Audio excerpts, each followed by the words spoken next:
I love y'all. Welcome back to another video with Davidson. Alright, God let me come here and share this video with y'all, right? Give y'all this word that He gave me today. Something that God told me today was that sometimes people don't know the season that you're in until you see the fruit. They see the fruit of the season that you're in, right?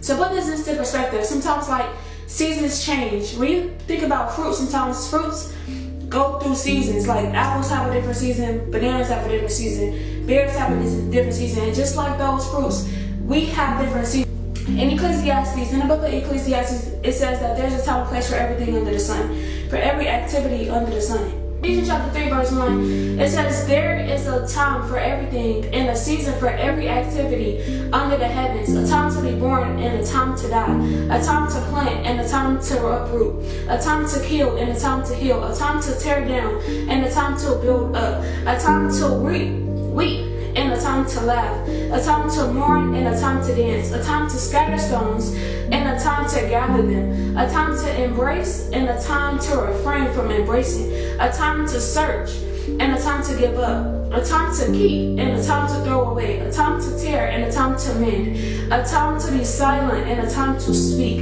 a time to love and a time to hate, a time for war and a time for peace.